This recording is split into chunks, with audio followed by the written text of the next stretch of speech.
পাহাড়ে প্রাকৃতিকভাবে সোনা কিভাবে তৈরি করা যায় আমি তোমাকে বলবো। প্রথমে আমরা বৈধ সোনার খনি থেকে পাথরের টুকরো নিয়ে আসি।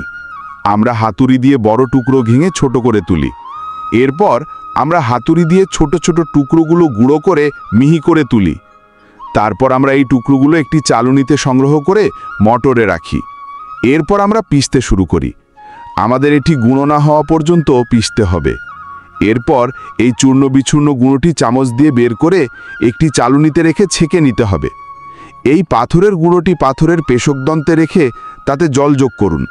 তারপর পিষে একটা ব্যাটার তৈরি করুন এবং এই ব্যাটারটি একটি বালতিতে সংগ্রহ করুন। তারপর এই বালতিটি কুঁড়ে ঘরে নিয়ে যান। চামচ দিয়ে সমস্ত ব্যাটার বের করে স্লাইডারে ঢেলে দিন। তারপর ঝাড়ু দিয়ে একটি স্কিভার দিয়ে নাড়িয়ে নিন, যার ফলে এর বালি পানিতে প্রবাহিত হবে এবং সূক্ষ্ম কণাগুলো নিচে জমা হবে।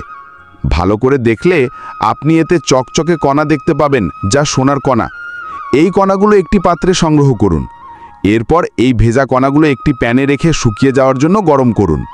শুকোনোর পর এই কণাগুলো একটি পাত্রে বের করে নিন।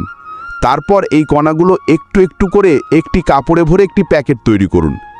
এরপর লোহার ছাঁচটি চুল্লিতে রাখুন এবং ওপরে কয়লা রাখুন এবং হাতল থেকে বাতাস দিন যাতে আগুন জ্বলতে থাকে। তারপর এই প্যাকেটগুলি এক একে ছাঁচে রাখুন। এটি 500 ডিগ্রি সেন্টিগ্রেড তাপমাত্রায় গলে যাবে। এটি গলে গেলে একটি লোহার রড দিয়ে ওপরের অমেধ্যগুলি সরিয়ে ফেলুন। একইভাবে কিছুক্ষণ পরে তাদের অমেধ্যগুলি সরিয়ে জলে ঠান্ডা করে সরিয়ে ফেলুন এবং অবশেষে এই ছাঁচটি সরিয়ে 1 ফোঁটা জল দিন। তো বন্ধুরা, আমাদের সোনা প্রস্তুত।